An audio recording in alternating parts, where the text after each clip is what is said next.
Bismillahirrahmanirrahim. Assalamualaikum warahmatullahi wabarakatuh. Setelah dengan saya lagi Edi Mulyadi dari Forum News Network FNN. Saudara sekalian, buntut dari kabar gosip, hoax dan sebagainya, apapun namanya, yang Megawati dikabarkan sakit kritis dan dirawat di rumah sakit Pusat Pertamina RSPP.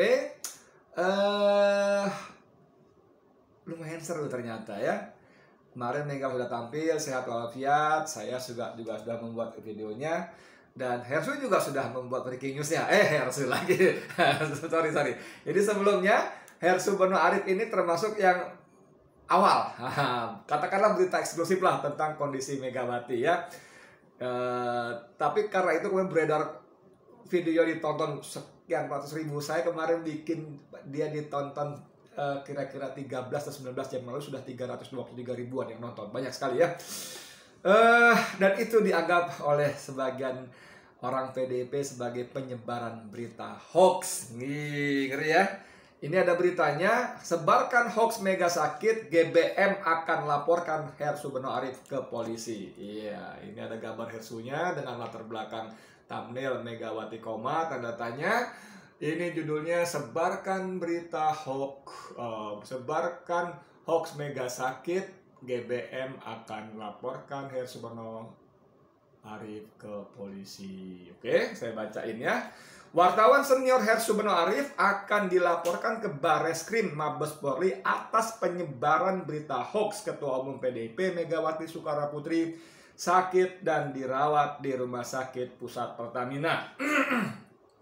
Walaupun Hersu Beno mengatakan dapat WhatsApp dari dokter atas sakitnya Megawati perlu diverifikasi, tapi ia telah membohongi publik dengan mencatut atas nama seorang dokter. Kami akan melaporkan Hersu Beno Arif ke Bareskrim Mabes Polri, kata Koordinator Gardu Banteng Marhain GBM. Siapa namanya?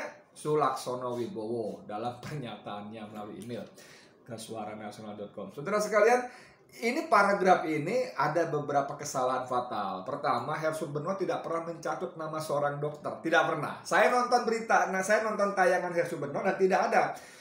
Justru nama dokter itu tidak ditampilkan oleh Hersu. Dia mengutip dapat WA dari temannya yang dokter. Dia juga mengatakan dengan jelas-jelas bahwa walaupun dari seorang dokter ini harus diverifikasi. Cuman memang dia mengatakan bahwa dia kenal dokter ini, ada di seorang dokter, dia ya rada-rada percaya, tapi harus diverifikasi. Kan begitu. Itu ya. Jadi Mas Sulaksono sampean keliru ya. Dan dia sebut menyebarkan berita bohong. No, dia mengatakan beredar kabar. Jadi dia tidak menyebarkan kabar bohong, dia menyatakan beredar kabar. Nanti kita coba bahas soal itu ya. Lalu gini lagi. Menurut Sulaksono, tidak ada dokter yang menyebut Megawati sakit bahkan koma. Tahu dari mana? Gua nggak dapat PA. Ya lu nggak dapat. Ya sudah dapat kan begitu bisa kan? Jadi kalau dia mengatakan tidak ada dokter yang menyatakan Megawati sakit bahkan koma, itu namanya klaim sepihak. sorry bro, jangan bongah gitu ya. Kemudian apa? Biar Hersu Beno tidak bisa mengalak bahwa dokter itu namanya disembunyikan, biar penyidik kepolisian yang bisa membongkarnya. Iya. Dalam Undang-Undang Nomor 40 Tahun 99 tentang pers, dalam Kode Etik Jurnalistik itu ada yang disebut hak tolak. Hak tolak itu adalah hak wartawan untuk tidak mengungkap, tidak menyebut jati diri narasumbernya. Kan kita tahu banyak berita-berita yang tidak membuat nyaman sang narasumber atau bahkan membahayakan keselamatan narasumber. Maka dia bilang, oke ya, saya mau ngomong tapi jangan sebut nama saya. Oke ya, saya mau ngomong jangan ungkap jati diri saya. Kan banyak yang begitu. Walaupun tentu aspek verifikasi harus tetap dipakai oleh setiap jurnalis, supaya jurnalis tidak menjadi alat, apalagi alat untuk menyebarkan fitnah dari pihak tertentu kepada pihak lain dengan dalih anonim tadi, tentu ya. Tapi yang pasti di luar itu semua, Undang-Undang Pers dan Kode Etik Jurnalistik memberi hak kepada wartawan untuk tidak mengungkap narasumbernya. Itu yang disebut hak tolak. Makanya Sulaksono belajar dulu, baca-baca dulu lah paling enggak ya. Kata Sulaksono, GBM sudah meneliti pernyataan Hersu Beno Arif termasuk beberapa media online yang memuat pernyataannya. Untuk media online kami akan laporkan Dewan Pers termasuk status hukum perusahaan media online tersebut. Nah, ini sudah benar. Jadi kalau ada masalah dengan produk jurnalistik ya pada masyarakat, pejabat, pengusaha segala macam, nggak bisa buru-buru maju ke polisi, dan polisi juga tidak boleh memeriksa sang wartawan serta-merta, tidak boleh. Prosedurnya menurut undang-undang tadi adalah harus lewat Dewan Pers. Terlebih lagi memang Dewan Pers dengan polisi sudah ada MOU tentang hal ini. Ini saya jelaskan waktu saya diperiksa di Barreskrim terkait liputan saya di kilometer 50 Jakarta Cikampek tentang pembunuhan 6 anak muda yang menjadi pengawal Habib Rizik Syihab. Saya diperiksa polisi di Barreskrim, dipanggil nggak terlalu lama sih, cuma berapa ya, sampai jam 9 aja. Biasanya dari pagi jam 10 sampai jam 11 saya beberapa kali dipanggil polisi soalnya ya. Itu saya jelaskan bahwa kalau ada sengketa produk jurnalistik, polisi tidak bisa serta-merta memeriksa wartawan, harus ke sana. Lalu saya screenshot, saya cari di Google, ini ada MOU antara Kapolri dengan Dewan Pers soal seperti ini. Dan itu dimulai kalau nggak salah waktu itu Kapolrinya masih Timur Pradopo. Kemudian disambung MOU baru dengan Kapolri baru Tito Karnavian. Nah gitu loh. Alhamdulillah Allah tolong saya dari hal-hal semacam dengan pasal-pasal semacam tadi. Jadi kalau GBM si Sulaksono melaporkan media-media online kepada Dewan Pers, itu sudah benar. Laporkan, nanti Dewan Pers akan melihat apakah media ini perusahaannya adalah perusahaan pers betul-betul, karena dalam Undang-Undang Nomor 40 tahun 99 itu media itu harus diterbitkan oleh perusahaan khusus pers. Tidak boleh perusahaannya juga perusahaan dagang, perusahaan ini, nggak boleh. Harus dibentuk khusus untuk media. Nah, itu ada. Lalu ada yang namanya penanggung jawab. Siapa? Ada nama, alamat yang lengkap. Itu aja 3 aja. Jadi nggak ada siup, nggak ada apa segala macam gitu ya. Nah, itu penting, bagus. Nah, saudara-saudara kalian, ini terkait soal ini. Ada teman saya, senior saya, namanya Asari Usman, menulis bagus bener, cepat betul, dia ini produktif walaupun sudah tidak muda tapi produktif. Judulnya Hersubeno itu membahas berita hoax, bukan membuat hoax ya, dari FNN. Ini pagi sekali, dinaikkan Sabtu 11 September pukul 00.21. Gila nih wartawan ini. Yang jaga ini nih, wah dasar sekali nih. Saya tahu orangnya tapi dasar sekali nih yang naikin berita artikelnya Bang Asari Usman. Hersubeno itu membahas berita hoax, bukan membuat hoax, oke? Ya. Seru. Gardu Banteng Marhainan GBM, ormas yang berafiliasi ke PDIP, mengatakan mereka akan melaporkan wartawan senior Hersubeno Arif dengan tuduhan menyebarkan berita hoax mengenai ketum PDIP Megawati yang diberitakan dirawat di ruang ICU Rumah Sakit Pusat Pertamina Jakarta.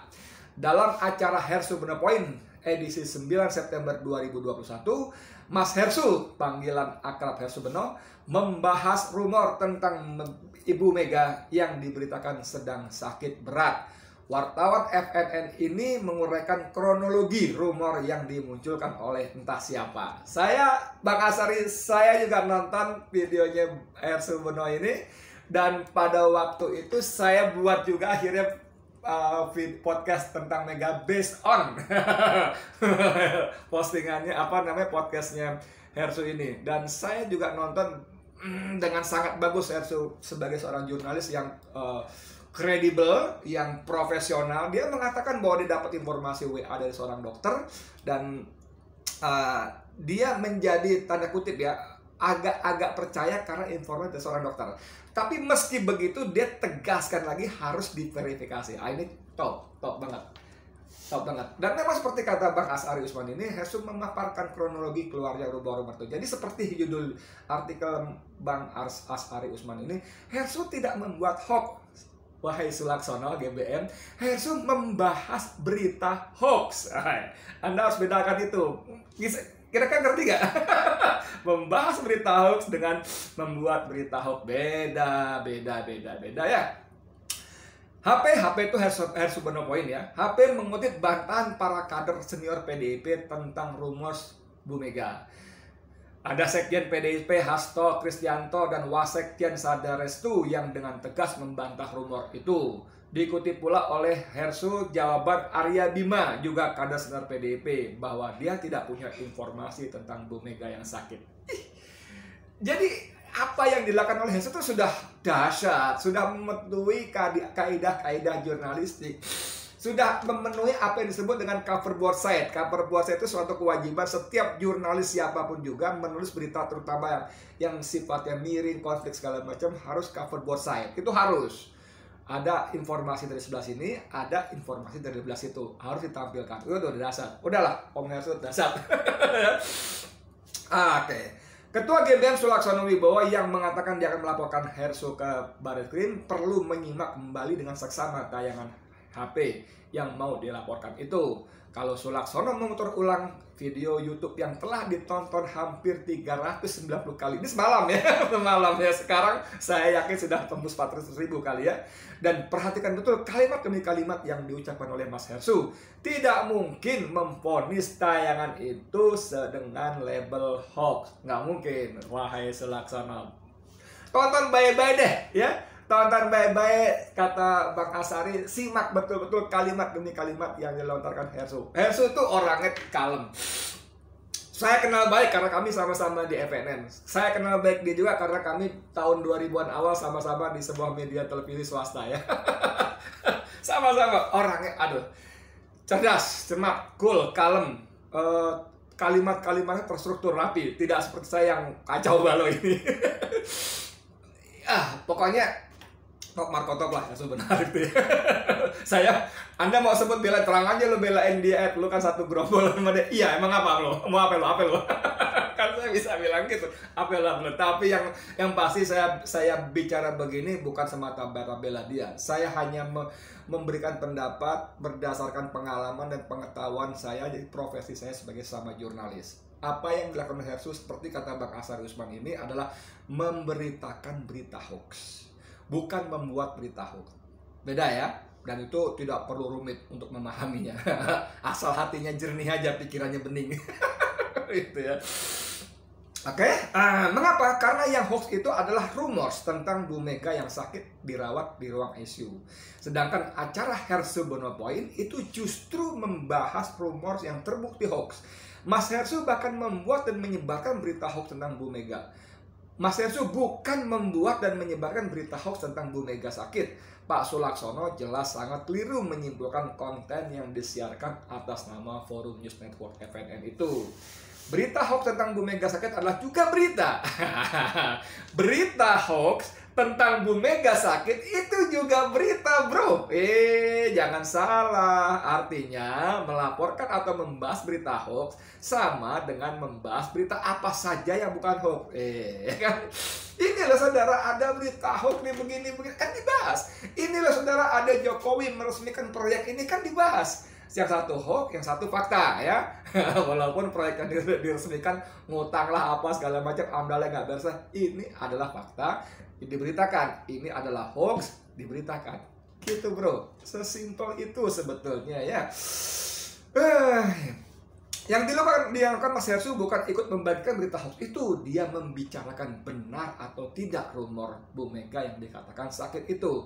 Jadi kalau Pak Sulaksono berkeras bahwa Mas Hersu yang membahas berita hoax disebut sebagai penyebar hoax, berarti polisi akan menangkap banyak wartawan yang membuat laporan tentang perampokan atau pencurian karena mereka bisa dituduh merampok atau mencuri. Wah, ngeri logika kalau seperti ini ya.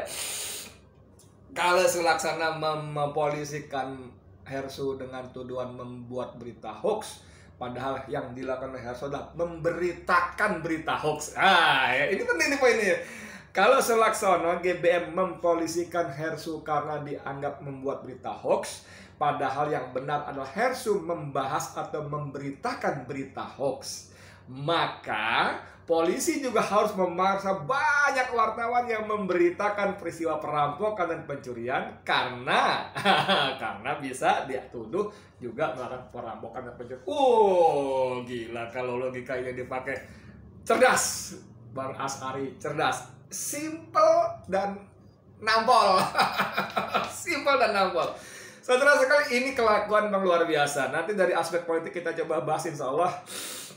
pemberitaan tentang Mega sakit ini. Ini menarik betul, menarik betul.